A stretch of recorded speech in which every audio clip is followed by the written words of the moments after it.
आज का ये एपिसोड शुरू करने से पहले एक छोटी सी बात। क्या आप भी अपना पॉडकास्ट बनाने की सोच रहे हैं? तो एंकर ट्राई कीजिए। ये पॉडकास्ट बनाने का सबसे आसान तरीका है। नंबर 1, ये फ्री है। नंबर 2, इसमें कई सारे ऐसे टूल्स हैं जो आपको अपने फोन और कंप्यूटर पर रिकॉर्ड और एडिट करने की फैसिलिटी देते हैं। नंबर 3, आप अपने पॉडकास्ट को डिस्ट्रीब्यूट भी कर सकते हैं, जिससे इसे स्पॉटिफाई और दूसरे प्लेटफॉर्म पर सुना जा सके।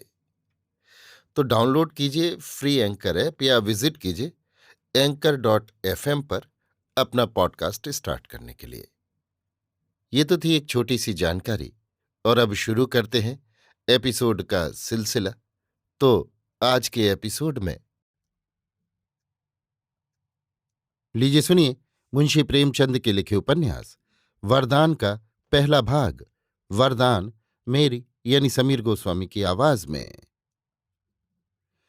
विंध्याचल पर्वत मध्यरात्रि के निविड़ अंधकार में काले देव की भांति खड़ा था। उस पर उगे हुए छोटे छोटे वृक्ष इस प्रकार दृष्टिगोचर होते थे मानो ये उसकी जटाएं हैं, और अष्टभुजी देवी का मंदिर, जिसके कलश पर श्वेत पताकाएं वायु की मंद मंद तरंगों से लहरा रही थी, उस देव का मस्तक है। मंदिर में एक झिलमिलाता हुआ दीपक था, जिसे देखकर किसी धुंधले तारे का ज्ञान हो जाता था। अर्धरात्रि व्यतीत हो चुकी थी। चारों ओर भयावह सन्नाटा छाया हुआ था। गंगा जी की काली तरंगें पर्वत के नीचे सुखद प्रवाह से बह रही थीं। उनके बहाव से एक मनोरंजक राग की ध्वनि निकल रही थी। ठौर ठौर नावों पर और किनारों के आसपास मल्लाहों के चूल्हों की आंच दिखाई देती थी। ऐसे समय में एक श्वेत वस्त्र धारणी स्त्री अष्टभुजी देवी के सम्मुख हाथ बांधे बैठी हुई थी। उसका प्रौढ़ मुखमंडल पीला था और भावों से कुलीनता प्रकट होती थी। उसने देर तक सिर झुकाए रहने के पश्चात कहा, माता, आज 20 वर्ष से कोई मंगलवार ऐसा नहीं गया जबकि मैंने तुम्हारे चरणों पर सिर न झुकाया हो। एक दिन भी ऐसा नहीं गया जबकि मैंने तुम्हारे चरणों का ध्यान न किया हो। तुम जगतारिणी महारानी हो। तुम्हारी इतनी सेवा करने पर भी मेरे मन की अभिलाषा पूरी न हुई। मैं तुम्हें छोड़कर अब कहाँ जाऊं? माता, मैंने सैकड़ों व्रत रखे, देवताओं की उपासनाएं की, तीर्थ यात्राएं की, परंतु मनोरथ पूरा न हुआ। तब तुम्हारी शरण आई। अब तुम्हें छोड़कर कहाँ जाऊं? तुमने सदा अपने भक्तों की इच्छाएं पूरी की हैं। क्या मैं तुम्हारे दरबार से निराश हो जाऊं? सुवामा इसी प्रकार देर तक विनती करती रही। अकस्मात उसके चित्त पर अचेत करने वाले अनुराग का आक्रमण हुआ। उसकी आंखें बंद हो गईं और कान में ध्वनि आई, सुवामा, मैं तुझसे बहुत प्रसन्न हूं। मांग क्या मांगती है? सुवामा रोमांचित हो गई।